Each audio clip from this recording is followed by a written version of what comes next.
America ਤੋਂ ਬਾਅਦ ਹੁਣ ਅਗਲੀ ਵਾਰੀ ਪੁਰਤਗਾਲ ਦੀ ਹੈ। ਪੁਰਤਗਾਲ ਤੋਂ 13,500 ਭਾਰਤੀ ਡਿਪੋਰਟ ਕੀਤੇ ਜਾ ਰਹੇ ਨੇ ਔਰ ਇੱਕ ਵੱਡਾ ਅੰਕੜਾ 13,500 ਭਾਰਤੀਆਂ ਦਾ ਉਹ ਅੰਕੜਾ ਹੈ ਜਿਹੜੇ ਭਾਰਤੀ ਲੀਗਲੀ ਉੱਥੇ ਰਹਿ ਰਹੇ ਸੀ। ਇਹ ਅੰਕੜਾ ਜੋ 13,000 13,500 ਦਾ ਦੱਸਿਆ ਜਾ ਰਿਹਾ, ਇਹ ਉਹ ਭਾਰਤੀ ਨੇ ਜਿਹੜੇ ਲੰਘੇ 3 ਤੋਂ 6 ਸਾਲਾਂ ਦੇ ਵਿੱਚ ਪੁਰਤਗਾਲ 'ਚ ਰਹਿ ਰਹੇ ਸੀ ਔਰ ਲੀਗਲੀ ਰਹਿ ਰਹੇ ਸੀ। ਵੱਡੀ ਗੱਲ ਇਹ ਹੈ ਉਹਨਾਂ ਨੂੰ ਡਿਪੋਰਟ ਕੀਤਾ ਜਾ ਰਿਹਾ ਔਰ ਇਸ ਮਸਲੇ ਦੇ ਉੱਤੇ ਮਾਹਰਾਂ ਦੇ ਵੱਲੋਂ ਵੀ ਬਹੁਤ ਸਾਰੀਆਂ ਗੱਲਾਂ ਕਹੀਆਂ ਜਾ ਰਹੀਆਂ ਨੇ। ਪਹਿਲਾਂ ਅਮਰੀਕਾ ਦੇ ਵਿੱਚੋਂ ਡਿਪੋਰਟੇਸ਼ਨ ਦੇਖਣ ਨੂੰ ਮਿਲੀ, ਮਾਸ ਡਿਪੋਰਟੇਸ਼ਨ ਦੇਖਣ ਨੂੰ ਮਿਲੀ। ਉੱਥੇ ਵੀ ਥਾਂ ਤੇ ਜਾ ਕੇ ਇਲੀਗਲ ਇਮੀਗ੍ਰੈਂਟਸ ਨੂੰ ਡਿਟੇਨ ਕੀਤਾ ਜਾ ਰਿਹਾ ਸੀ, ਡਿਟੇਨ ਕਰਕੇ ਜੇਲ੍ਹਾਂ 'ਚ ਤੁੰਨਿਆ ਜਾ ਰਿਹਾ ਸੀ ਔਰ ਜਦੋਂ ਭਾਰਤ ਲਿਆਂਦਾ ਗਿਆ ਤੇ ਹੱਥਾਂ ਦੇ ਵਿੱਚ ਹੱਥਕੜੀਆਂ ਤੇ ਪੈਰਾਂ 'ਚ ਬੇੜੀਆਂ ਪਈਆਂ ਹੋਈਆਂ ਸੀ। ਪਰ ਹੁਣ ਪੁਰਤਗਾਲ ਦੇ ਵਿੱਚ ਸਿਚੁਏਸ਼ਨ ਥੋੜੀ ਡਿਫਰੈਂਟ ਹੈ। ਪੁਰਤਗਾਲ ਦੇ ਵਿੱਚ ਜਿਹੜੇ ਡਿਪੋਰਟ ਕੀਤੇ ਜਾ ਰਹੇ ਨੇ ਉਹ ਲੀਗਲ ਮਾਈਗ੍ਰੈਂਟਸ ਦੱਸੇ ਜਾ ਰਹੇ ਹੈ, ਉਹ ਲੀਗਲ ਸਿਟੀਜ਼ਨਸ ਦੱਸੇ ਜਾ ਰਹੇ ਆ ਔਰ ਲੰਘੇ 3 ਤੋਂ 6 ਸਾਲਾਂ ਦੇ ਵਿੱਚ ਪੁਰਤਗਾਲ ਰਹਿ ਰਹੇ ਦੱਸੇ ਜਾ ਰਹੇ ਆ ਜਿਨ੍ਹਾਂ ਨੂੰ ਹੁਣ ਡਿਪੋਰਟ ਕੀਤਾ ਜਾ ਰਿਹਾ। ਪਰ ਉੱਥੇ ਵੀ ਇਹੀ ਸਿਚੁਏਸ਼ਨ ਹੈ, ਡਿਟੇਨਮੈਂਟਸ ਹੋ ਰਹੀਆਂ ਨੇ, ਡਿਟੇਨ ਕੀਤੇ ਜਾ ਰਹੇ ਨੇ, ਡਿਟੇਨ ਕਰਕੇ ਜੇਲ੍ਹਾਂ 'ਚ ਤੁੰਨੇ ਜਾ ਰਹੇ ਨੇ ਔਰ ਉਸ ਤੋਂ ਬਾਅਦ ਡਿਟੇਨਮੈਂਟਸ ਹੋਣਗੀਆਂ 13,500 ਦਾ ਅੰਕੜਾ ਦੱਸਿਆ ਜਾ ਰਿਹਾ। ਇਸ ਬਾਰੇ ਜ਼ਿਆਦਾ ਜਾਣਕਾਰੀ ਦਿੱਤੀ ਗਈ ਹੈ ਪੁਰਤਗਾਲ ਦੇ ਵਿੱਚ ਬੈਠੇ ਭਾਰਤੀ ਧਰਮਜੀਤ ਸਿੰਘ ਸੈਣੀ, ਜੋ ਕਿ ਭਾਰਤੀਆਂ ਵੱਲੋਂ ਪੁਰਤਗਾਲ ਸਰਕਾਰ ਦੇ ਨਾਲ ਕੇਸ ਲੜਦੇ ਪਏ ਹੈ। ਉਹਨਾਂ ਨੇ ਇਹ ਵਿਸ਼ੇਸ਼ ਜਾਣਕਾਰੀ ਦਿੱਤੀ ਹੈ ਕਿ ਆਖਿਰ 13,500 ਭਾਰਤੀਆਂ ਨੂੰ ਕਿਉਂ ਡਿਪੋਰਟ ਕੀਤਾ ਜਾ ਰਿਹਾ, ਕਿਸ ਕਾਰਨ ਵਸ ਕੀਤਾ ਜਾ ਰਿਹਾ। ਹਾਲਾਂਕਿ ਉਹ ਦਾਅਵਾ ਕਰ ਰਹੇ ਹੈ ਕਿ ਇਹ ਉਹ ਭਾਰਤੀ ਨੇ ਜਿਹੜੇ ਲੀਗਲੀ ਉੱਥੇ ਰਹਿ ਰਹੇ ਨੇ, ਪੁਰਤਗਾਲ ਦੇ ਵਿੱਚ ਰਹਿ ਰਹੇ ਨੇ। ਉਹਨਾਂ ਨੇ ਇੱਕ ਕਾਨੂੰਨ ਵੀ ਇੱਥੇ ਮੈਂਸ਼ਨ ਕੀਤਾ ਹੈ ਜਿਸ ਆਧਾਰ ਦੇ ਉੱਤੇ ਲੋਕ ਪੁਰਤਗਾਲ ਦੇ ਸਿਟੀਜ਼ਨ ਬਣ ਜਾਂਦੇ ਨੇ, ਲੀਗਲ ਬਣ ਜਾਂਦੇ ਨੇ। ਧਰਮਜੀਤ ਸਿੰਘ ਸੈਣੀ ਦਾ ਕਹਿਣਾ ਹੈ ਕਿ ਪੁਰਤਗਾਲ ਸਰਕਾਰ ਦਾ ਕਾਨੂੰਨ ਹੈ ਤੇ ਆਰਟੀਕਲ 88 ਤੇ 99 ਦੇ ਵਿੱਚ ਹਵਾਲਾ ਦਿੱਤਾ ਗਿਆ ਕਿ ਜੇ ਕੋਈ ਗੈਰ ਪੁਰਤਗਾਲੀ ਇੱਥੇ ਆਉਂਦਾ ਹੈ ਤੇ ਲੀਗਲ ਤਰੀਕੇ ਦੇ ਨਾਲ ਪਰਮਿਟ ਲੈ ਲੈਂਦਾ ਤੇ ਉੱਥੇ ਰਹਿ ਸਕਦਾ ਹੈ, ਉੱਥੇ ਦਾ ਵਸਨੀਕ ਬਣ ਜਾਂਦਾ ਹੈ। ਪੁਰਤਗਾਲ ਦਾ ਕਾਨੂੰਨ ਕਹਿੰਦਾ ਹੈ ਕਿ ਕੋਈ ਵੀ ਜੇ ਬਾਹਰ ਦਾ ਵਿਅਕਤੀ ਇੱਥੇ ਆ ਕੇ ਸਾਰੇ ਕਾਨੂੰਨਾਂ ਦੀ ਪਾਲਣਾ ਕਰਦਾ ਹੈ ਤਾਂ ਉਸ ਨੂੰ 90 ਦਿਨਾਂ ਵਾਸਤੇ ਅੰਡਰ ਸਰਵੇਲੈਂਸ ਰੱਖਿਆ ਜਾਂਦਾ ਹੈ ਤੇ ਉਸ ਤੋਂ ਬਾਅਦ ਉਸ ਨੂੰ ਪੱਕਿਆਂ ਕਰ ਦਿੱਤਾ ਜਾਂਦਾ ਹੈ। ਪਰ ਹੁਣ 90 ਦਿਨ ਨਹੀਂ ਸਗੋਂ 4-4 5-5 ਸਾਲ 6-6 ਸਾਲ ਪੁਰਾਣੇ ਲੋਕ ਜਿਹੜੇ ਉੱਥੇ ਰਹਿ ਰਹੇ ਨੇ ਉਹਨਾਂ ਨੂੰ ਡਿਪੋਰਟ ਕੀਤਾ ਜਾ ਰਿਹਾ ਆ ਔਰ ਉਹਨਾਂ ਨੂੰ ਜੇਲ੍ਹ ਦੇ ਵਿੱਚ ਤੁੰਨਿਆ ਜਾ ਰਿਹਾ, ਜੇਲ੍ਹਾਂ ਦੇ ਵਿੱਚ ਵੀ ਰੱਖਿਆ ਜਾ ਰਿਹਾ। ਡਿਟੇਨਮੈਂਟ ਸੈਂਟਰਸ ਕਿਹਾ ਜਾ ਰਿਹਾ ਜੇਲ੍ਹਾਂ ਨੂੰ, ਪਰ ਇਨਫੈਕਟ ਹੈ ਉਹ ਜੇਲ੍ਹਾਂ, ਉੱਥੇ ਉਹਨਾਂ ਨੂੰ ਰੱਖਿਆ ਜਾ ਰਿਹਾ ਤੇ 13,500 ਭਾਰਤੀਆਂ ਨੂੰ ਡਿਪੋਰਟ ਕਰ ਦਿੱਤਾ ਜਾਵੇਗਾ। ਇਹ ਕੁੱਲ ਮਿਲਾ ਕੇ ਜਿਹੜਾ ਅੰਕੜਾ ਉਹ 40,000 ਦੇ ਕਰੀਬ ਦੱਸਿਆ ਜਾ ਰਿਹਾ ਹੈ ਵੱਖ-ਵੱਖ ਦੇਸ਼ਾਂ ਨੂੰ ਮਿਲਾ ਕੇ। ਪਰ ਪੁਰਤਗਾਲ ਦੇ ਵਿੱਚੋਂ 13,500 ਭਾਰਤੀ ਡਿਪੋਰਟ ਕੀਤੇ ਜਾ ਰਹੇ ਨੇ ਔਰ ਖਾਸ ਤੌਰ ਦੇ ਉੱਤੇ ਇਹ ਦੱਸਿਆ ਗਿਆ ਹੈ ਕਿ ਇਸ ਮਸਲੇ ਸੰਬੰਧੀ ਉਹ ਲੀਗਲ ਨੇ, ਉਹ ਲੀਗਲੀ ਉੱਥੇ ਰਹਿ ਰਹੇ ਨੇ। ਇੱਥੋਂ ਤੱਕ ਕਿ ਕਈ ਤਸਵੀਰਾਂ ਸਾਹਮਣੇ ਆਈਆਂ ਨੇ, ਉਹ ਲੋਕ ਜਿਹੜੇ ਪੁਰਤਗਾਲ 'ਚ ਰਹਿ ਰਹੇ ਨੇ ਇੰਨੇ ਸਾਲਾਂ ਤੋਂ, ਉਹਨਾਂ ਨੇ ਆਪਣੀਆਂ ਹੱਡਬੀਤੀਆਂ ਦੱਸੀਆਂ ਨੇ ਔਰ ਇੱਥੋਂ ਤੱਕ ਕਿ ਜਿਹੜੇ ਅਧਿਕਾਰੀ ਨੇ ਜਿਨ੍ਹਾਂ ਨੇ ਆਵਾਜ਼ ਚੁੱਕੀ ਹੈ ਉਹ ਵੀ ਇਸ ਮਸਲੇ ਉੱਤੇ ਜਾਣਕਾਰੀ ਸਾਂਝੀ ਕਰਦੇ ਨਜ਼ਰ ਆਏ ਨੇ। ਕੀ ਬੋਲੇ ਨੇ, ਆਓ ਸੁਣਦੇ ਹਾਂ। नमस्कार, मेरा नाम धर्मजीत सिंह सैनी है और पिछले 6 साल से मैं पुर्तगाल के अंदर में इमिग्रेशन इंडस्ट्री में काम कर रहा हूँ। लेकिन इसके बावजूद मेरे पास पिछले 15 साल का जो एक्सपीरियंस है, specifically technical immigration consultant and technical advisers, इस इंडस्ट्री में मुझे लंबे अरसे से काम करते हुए एक लंबा अरसे जो हो गया है काम करते हुए। पुर्तगाल के अंदर में जो इंडियन नेशनल्स हैं, 13,500 इंडियन नेशनल्स को पुर्तगाल की गवर्नमेंट ने ऑफिशियली नोटिफिकेशन जारी किया है कि 13,500 इंडियंस को डिपोर्ट किया जाएगा पुर्तगाल से, यानी कि वापस भेजा जाएगा इंडिया के अंदर में। मैं उन लोगों की बात कर रहा हूँ, उन इंडियन नेशनल की बात कर रहा हूँ जो पुर्तगाल के अंदर में पिछले 5 साल से 6 साल से ऑफिशियली एंड लीगली कंसीडर थे, वो लीगली काम कर रहे थे, वो टैक्स सिस्टम में रजिस्टर्ड थे, वो सोशल सिक्योरिटी सिस्टम में रजिस्टर्ड थे, वो मेडिकल सिस्टम में रजिस्टर्ड थे और लीगल एम्प्लॉयमेंट कॉन्ट्रैक्ट के बेसिस पे काम कर रहे थे और गवर्नमेंट को वो टैक्स भी पे कर रहे थे, यानी कि कंट्रीब्यूशंस भी पे कर रहे थे। मैं उन 13,500 इंडियन कम्युनिटीज़ के लोगों की बात कर रहा हूँ। इसके अलावा पुर्तगाल की गवर्नमेंट ने अदर 40,000 यानी कि 40,000 और लोगों को भी कंट्री आउट दिया है।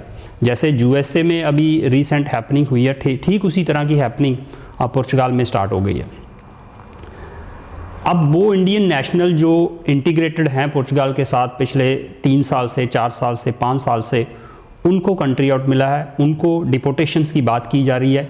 यहाँ तक कि उनमें से तमाम लोगों को अभी पकड़ के डिटेन सेंटर यानी कि जेल में भी डाल दिया गया है। कुछ ऐसे इंडियन हैं जिनको ऑलरेडी उन्होंने जेल में डाला हुआ है, विदाउट एनी क्राइम, कोई भी किसी तरह का उनका क्राइम नहीं है, जस्ट उन्होंने उनको कंट्री आउट दिया, सडन हैपन, वो भी 3 साल के बाद या 4 साल के बाद या 5 साल के बाद। सिचुएशन क्या है कि वो लोग जो हमारे इंडिया से किसी न किसी तरह यहाँ पुर्तगाल में पहुँचे, वीज़ा लेके आए या किसी भी तरह पुर्तगाल में आए, पुर्तगाल के कानून के मुताबिक, जो ये पुर्तगाल का कानून है आर्टिकल 88.2, ये लॉ है पुर्तगाल का कि अगर आप पुर्तगाल में आते हैं और आप लीगल एम्प्लॉयमेंट कॉन्ट्रैक्ट ले लेते हैं तो आपको हम लीगल कंसीडर करेंगे और आपको रेजिडेंसी कार्ड ग्रांट करेंगे। ये जो पेपर मैं आपको दिखा रहा हूँ, ये ऑफिशियली गवर्नमेंट की वेबसाइट है, वहाँ का ये पब्लिकेशन पेपर है, आप देख पा रहे होंगे। तो वो लोग जो 3 साल 4 साल पहले आए थे पुर्तगाल में, उन्होंने इस प्रोसेस के दौरान आर्टिकल 88 और 89 के तहत एक एप्लीकेशन लगाई रेजिडेंसी कार्ड के लिए, रेजिडेंस कार्ड लेने के लिए गवर्नमेंट को। ये गवर्नमेंट के कानून के अंदर में है, गवर्नमेंट के कानून के अंदर में प्रोविज़न है। तो उन्होंने अपने टैक्स में रजिस्ट्रेशन, अपना टैक्स सिस्टम में रजिस्टर्ड हुए, सोशल सिक्योरिटी में रजिस्टर्ड हुए और उसके बाद में एम्प्लॉयमेंट कॉन्ट्रैक्ट लेके गवर्नमेंट को कंटिन्यूसली टैक्स देना स्टार्ट कर लिया। अब पुर्तगाल के कानून के मुताबिक, जो पुर्तगाल का कानून कहता है कि अगर आप अपनी रिक्वेस्ट रेजिडेंसी की लीगलाइजेशन होने का प्रोसेस हमारे साथ इनिशिएट करते हैं तो हम आपको विद इन 90 डेज डिसीजन देंगे। आपको येस में भी दे सकते हैं, नो में भी दे सकते हैं, या फिर आपके ऊपर में कोई ऑब्जर्वेशन भी लगा सकते हैं, लेकिन उसका टाइम फ्रेम है 90 डेज। अब उन इमिग्रेंट्स ने, जो हमारे इंडियन कम्युनिटीज़ के इमिग्रेंट थे, उन इमिग्रेंट्स ने कंटिन्यूसली काम किया और 3 मंथ के बाद उनको कोई भी अथॉरिटी की ओर से इंटीमेशंस नहीं आती है। 6 मंथ वो वेट करते हैं, 12 मंथ वो वेट करते हैं, 18 मंथ वो वेट करते हैं, 2 ईयर वेट करते हैं, 3 ईयर वेट करते हैं। Many of from these all, बहुत सारे इसमें से वो लोग हैं जो 4 से 5 साल वेट करते हैं।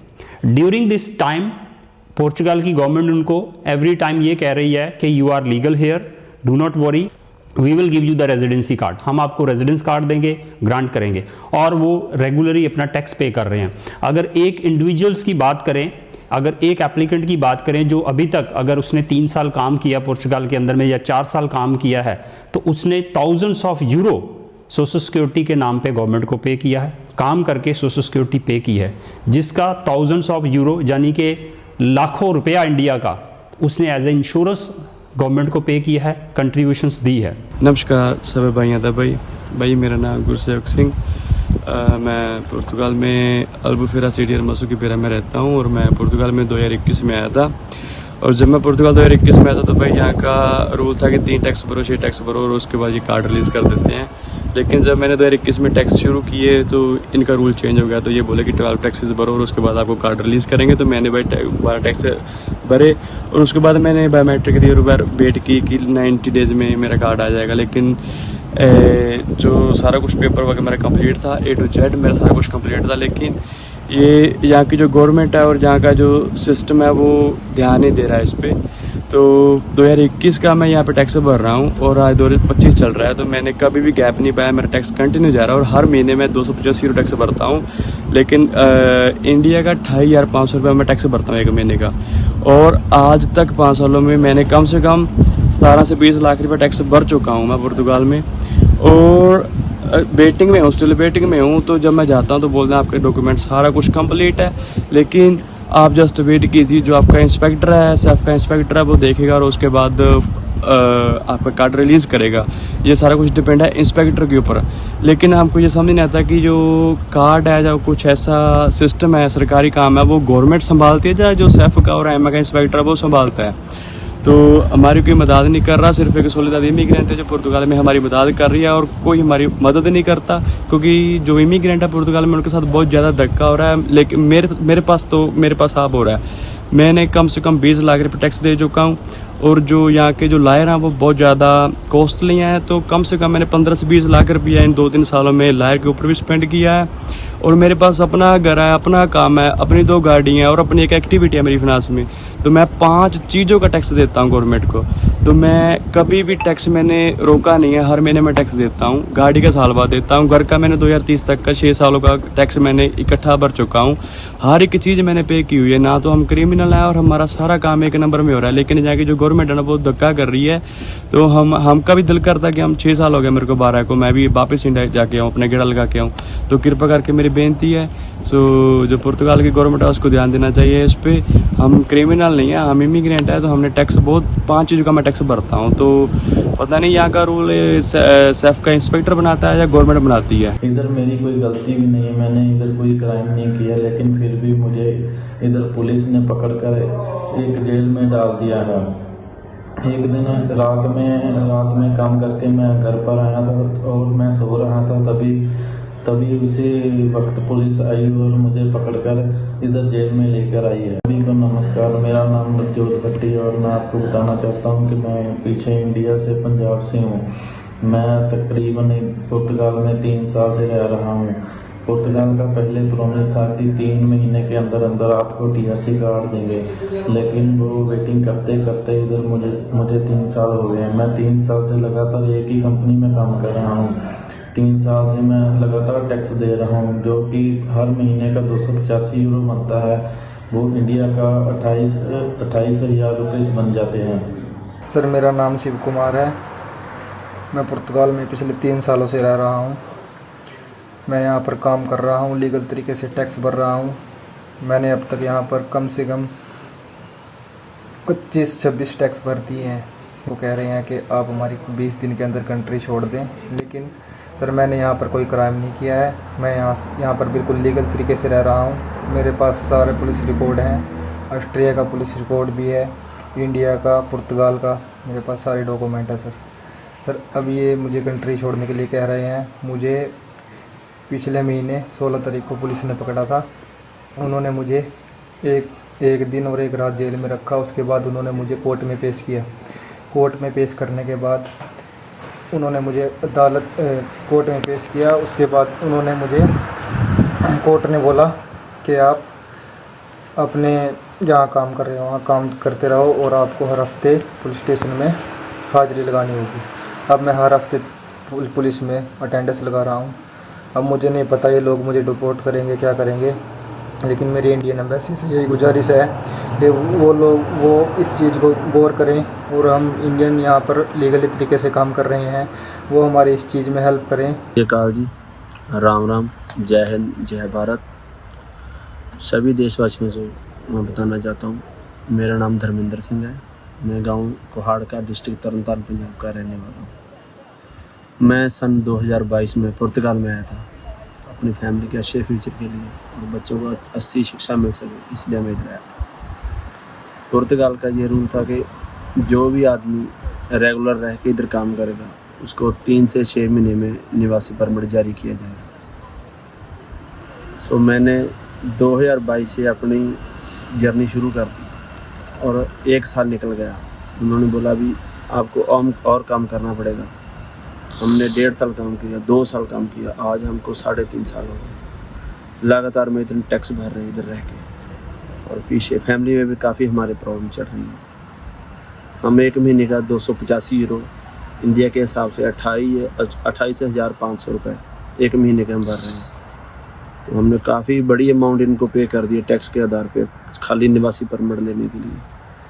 तो आज इन्होंने बोला कि हम आपको निवासी परमिट नहीं देंगे और हमारे भाइयों को जेल में धकेला जा रहा है। नई सरकार है, वो बोलती है कि आपके पास निवासी परमिट नहीं है और हम आपको इधर नहीं रख सकते, आप जेल में जाओ। और हमारी इधर कोई भी मदद नहीं कर रहा है। हमने कई जगह पर जाके प्रोटेस्ट भी किया, लेकिन हमारी कोई कहीं भी सुनवाई नहीं हो रही। और ना ही जो हमारे कोई बड़े अहदे पर कोई हमारा भाई है, जहाँ हमारी बहन है इधर पुर्तगाल में, वो भी हमारा कोई साथ नहीं दे रहा है। कोई NGO हमारा साथ नहीं दे रही है। और एक NGO है जो हमारे सोलिदाद इमिग्रेंट वाले, वही हमारी इधर मदद कर रहे हैं या हेल्प कर रहे हैं। और पीछे हमारी फैमिली में भी काफ़ी मेरे प्रॉब्लम आ रही है। मेरे जैसे कई भाई हैं, उनके भी घरों में काफ़ी प्रॉब्लम चल रही है। मेरी 1 बीघा ज़मीन थी, मैं उसको गिरवी रख के इधर आया था और आज बोल रहे हैं भी हम आपको निवासी परमिट नहीं देंगे। तो मैं इंडिया अगर जाता हूँ, पंजाब में जाता हूँ, मैं क्या करूँ? मेरे पास खाने के लिए कुछ भी नहीं है, करने के लिए कुछ भी नहीं है। मेरे पापा, उनकी भी टांग टूटी है, वो हैंडीकैप है। मेरे वाइफ के भी उनका ऑपरेशन हुआ है टांग का, उनके भी प्लेट्स पड़ी हैं। और मेरे 2 छोटे बच्चे हैं, मेरी मम्मा जी हैं, वो भी बीमार रहती हैं। और मैं तकरीबन 3 साल से अपने बच्चों को झूठ बोल रहा हूँ कि मैं आ जाऊँगा, मैं कल आऊँगा, लेकिन मैं जा नहीं पा रहा हूँ। मेरे पास निवासी परमिट नहीं है और कोई भी त्यौहार आता है, लोहड़ी आती है, दिवाली आती है, हर बार झूठ बोलना पड़ता है। तो मैं सभी देशवासियों को बेनती करता हूँ, हमारे प्रधानमंत्री श्री नरेंद्र मोदी जी से और हमारे जो विदेश मंत्री उनसे और पंजाब के मुख्यमंत्री श्री भगवंत मान जी से कि आप हमारी मदद कीजिए। मैं नहीं, मेरे जैसे तकरीबन 22,000 भाई बहनें हैं इधर जो इस मुश्किल का सामना कर रहे हैं। हमारी मदद कीजिए और हमें इस मुश्किल से निकालिए।